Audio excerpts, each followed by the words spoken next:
В июне 2024 года мы отправляемся в Кыргызстан, в сердце Алатайского государственного природного парка, расположенного в Токтагульском районе. Ночь в небольшой деревне становится отправной точкой нашего путешествия. Именно здесь начинается настоящая экспедиция. Присоединившись к рейнджерам парка, мы готовимся к долгой поездке верхом на лошадях. Несколько часов пути приведут нас к базовому лагерю. Это место, где природа остается нетронутой. Луга пестрят цветами, а животные удивляют своими экзотическими расцветками. Кыргызские лошади, привыкшие к суровым горным условиям, уверенно шагают по узким тропам, аккуратно выбирая, куда поставить копыта, чтобы не повредиться на острых камнях. Не все участники экспедиции опытны в верховой езде, и дорога становится все сложнее.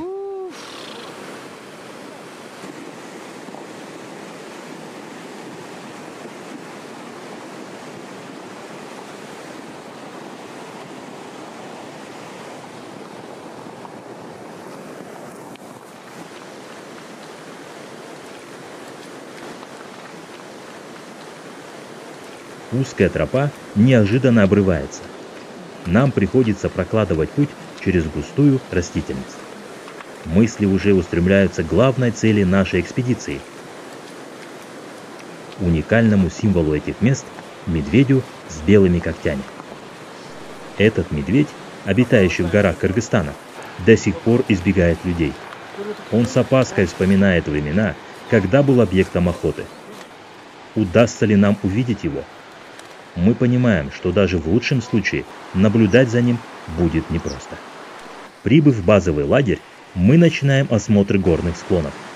Наши взгляды выискивают любые признаки жизни.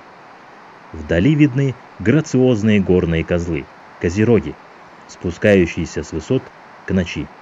И вот, спустя несколько часов, мы замечаем медведя. Он осторожно передвигается по склону соседней горы. Немного позже мы видим самку с детенышем, а затем еще одного одинокого медведя. Эта ночь наполнена впечатлениями.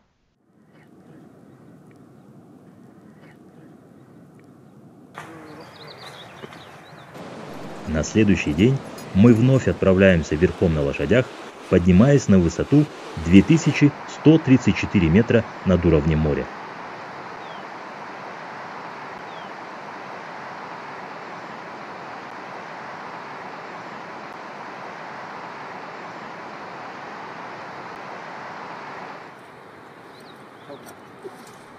Здесь нас ждет встреча с самкой и двумя медвежатами. Они ближе, чем медведи, которых мы видели накануне. Но вскоре самка, почуяв наше присутствие, спешно уводит своих малышей через горный перевал, скрываясь от двуногой опасности. Это редкая возможность увидеть медведей в их естественной среде, свободных, диких, на расстоянии, которое не тревожит их покой. Вечером, уставшие, но счастливые, мы возвращаемся в лагерь. Каждый из нас погружен в свои воспоминания. Наступает ночь, и в наших снах медведи с белыми когтями предстают ближе, чем когда-либо.